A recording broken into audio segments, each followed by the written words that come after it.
Vijayawada central నియోజకవర్గ TDP అభ్యర్థి బోండా ఉమామహేశ్వరరావు మీడియాతో మాట్లాడుతున్నారు. ఇప్పుడు లైవ్ చూద్దాం.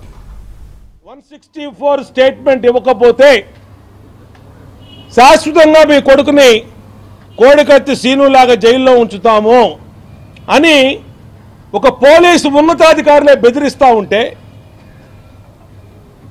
ఇంకా ఎక్కడ రాష్ట్రంలో చట్టం అమలు అవుతోంది? ప్రతి అంశాన్ని ఎలక్షన్ కమిషన్ గారి దృష్టికి తీసుకెళ్తా ఉన్నాం, డీజీపీ దృష్టికి తీసుకెళ్తా ఉన్నాం. మొత్తం డీజీపీ, సిపి, ఏసీపీలు అందరూ ఒక సిండికేట్గా ఏర్పడి, ఈ పోలీస్ సిండికేట్గా ఏర్పడి Telugu Desam party nomination MLA contested క్యాండిడేట్లను వేధిస్తానికి కుట్ర పన్నారనంటే ఇంతకన్నా దుర్మార్గం ఉందా అని అడుగుతా ఉన్నా. సిగ్గుతో చచ్చిపోవాలి మీరు ఐపీఎస్లు. మీరు ఉన్నతమైన చదువులు చదువుకొని కష్టపడి ఐపీఎస్లు అయ్యి ఇవాళ ఒక నేరగాడి చేతిలో కీలుబొమ్మలుగా మారిపోయారంటే ఇంతకన్నా దుర్మార్గం ఉందా? మీ చొక్కాల మీద ఉన్నటువంటి ఐపీఎస్ సిగ్గుతో తల వంచుకుంటుంది, సిగ్గుతో తల వంచుకుంటుంది. సిపి కాంతిరా అన్న టాటా అని చెప్తా ఉన్నా, డీజీపీకి చెప్తా ఉన్నా, సీతారామాంజలికి చెప్తా ఉన్నా. ఏంటిది? గులకరా వేశాడని అతను తీసుకెళ్లారు. అతను స్పష్టంగా చెప్పాడు, ప్రెస్లో పేపర్లో వచ్చింది. మా అన్నా క్యాంటీన్ని, మా ఇంటి పక్కన ఉండే అన్నా క్యాంటీన్ తొలగిచ్చారు. మా అమ్మకి 200 నాకు 300 ఇస్తానని డబ్బులు ఎగ్గొట్టారు. మధ్యాహ్నం నుంచి ఎండలో నుంచున్నాము. ఆ కడుపు మంటతోనే గులకరా వేశానని చెప్పి అతను స్పష్టంగా చెప్పాడు.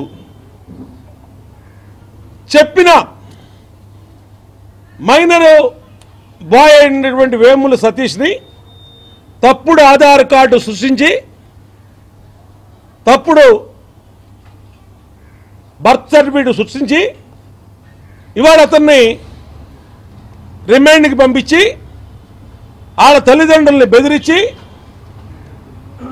2 రోజుల నుంచి వేముల సతీష్ వాళ్ళ అమ్మ నాన్న పోలీసుల చిత్రహింసలు తట్టుకోలేక, మేము పెద్దవాళ్ళమండి, మా అబ్బాయి అలా తప్పు చేయలేదండి అని బతిమలాడుకుంటా ఉన్నా. ఈ పోలీసుల మనసు కరగలేదు. మాకు తాడేపల్లి నుంచి ఆదేశాలు వచ్చినాయి, మేము చేయాల్సిందే, మీ అబ్బాయి కన్ఫెషన్ స్టేట్మెంట్ ఇవ్వాల్సిందే అని ఇవాళ జడ్జి గారి ముందు 164 స్టేట్మెంట్కి పెడతా ఉన్నారు. దాని ద్వారా ఇది వేముల సతీష్ స్టోరీ. రెండోది, మా సెంట్రల్ నియోజకవర్గ బీసీ నాయకుడైన వేముల దుర్గారావు. ఇతను పాపం ఏంటంటే ఆ వడ్డెరగూడెంలో ఉండటం ఇతను పాపం. ఇతనికి రాయేసిన అతను వేముల, ఇతను కూడా వేముల. ఏ సంబంధం లేనటువంటి ఇతను తీసుకుని వెళ్ళి 6 రోజులైంది. ఎక్కడున్నాడో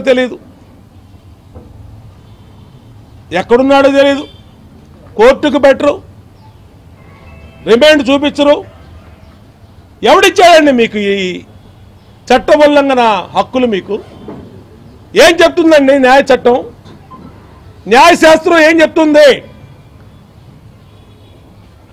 సిపి గారు మీకు తెలీదా?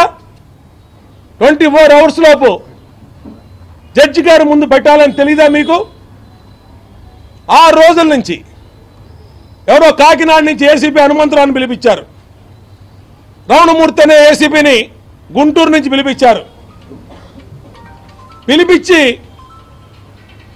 చిత్రహింసలు దుర్గారావుని, వేముల దుర్గారావుని, వాళ్ళ తాలూకా 5 ఆడవాళ్ళని ఇవాళ కూడా వాళ్ళ ఇంటి మొహం చూడాల, ఒప్పుకోమని, తప్పుడు కేసు ఒప్పుకోమని ఆడవాళ్ళతో సహా పోలీస్ స్టేషన్లో పెట్టి చిత్రహింసలు పెడుతున్నారంటే అసలు ఈ రాష్ట్రంలో చట్టం అమలవుతుందా? చట్టం అనేది ఉందా? ఎన్నికల సంఘం పట్టించుకోదా? మేము మొదటి రోజే ఎన్నికల సంఘానికి కంప్లైంట్ చేశాం, సిబిఐ ఎంక్వైరీ ఇవ్వండి, సీఎం మీద గులకరాయి దాడిని గతంలో కూడా కోడికత్తి కేసు ఇట్లాగే చేసి సానుభూతి పొందడానికి అమాయకుడైన కోడికత్తి సీనుని ఇరికిచ్చి 5 సంవత్సరాలు జైల్లో పెట్టించిన ఘనత జగన్మోహన్ రెడ్డిది. కాబట్టి మీరు సిబిఐ ఎంక్వైరీ ఇవ్వండి అని చెప్పి మొదటి రోజే లెటర్ రాశాం. ఎవరు రాయాల్సిన లెటరు? జగన్మోహన్ రెడ్డి రాయాల. నా మీద దాడి జరిగింది, నా మీద దాడితో అన్నీ తేల్చండి అని చెప్పి అతను రాయాల్సినటువంటి లేఖని మేము ఒక ముఖ్యమంత్రి మీద దాడి జరగటం కరెక్ట్ కాదు, అది గులకరాయి అవనండి కంకర్రాయి అవనండి కరెక్ట్ కాదని చెప్పి మేము ఎన్నికల సంఘానికి సిబిఐ కుమ్మని లెటర్ ఇచ్చాం. గవర్నర్ గారిని కలిసాం. గవర్నర్ గారికి కూడా సిబిఐ ఎంక్వైరీ ఇవ్వండి జరిగిన విషయం మొత్తం చెప్పి ఆయనకి సిబిఐ ఎంక్వైరీ ఇవ్వండి, అమాయకులను ఇరికిస్తున్నారు, ఇలా వడ్డెరగూడెంలో వాళ్ళని ఆడవాళ్ళతో సహా తీసుకెళ్లి పోలీసులు కొడుతున్నారు, దాదాపు 20-30 ఆ రోజుకి ఆడవాళ్ళు వడ్డెరగూడెంలో కనపడతలేదు, 10 మంది వడ్డెర కులంలో వడ్డెర కాలనీ పిల్లలు కనపడతలేదని చెప్పి గవర్నర్ గారు చెప్తే గవర్నర్ గారు ఆశ్చర్యపోయాడు. ఇదేంటి ఇలా కూడా చేస్తారా అన్నాడు ఆయన.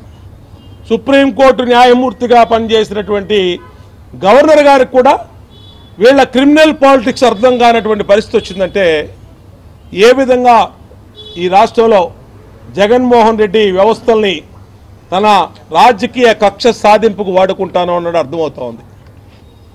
నేను అడుగుతా ఉన్నా, ఎందుకు ఎవరు మీరు సిబిఐ ఎంక్వైరీకి? మీకు చిత్తశుద్ధి ఉంటే దాడి మీద వాస్తవాలు తెలియాలంటే సిబిఐ ఎంక్వైరీ రాయండి. ఎందుకు మీరు వేముల సతీష్ని 164 తప్పుడు కన్ఫెషన్ స్టేట్మెంట్ ఇప్పిస్తా ఉన్నారు? ఎందుకు వాళ్ళ అమ్మా నాన్నని చిత్రహింసలు పెట్టారు?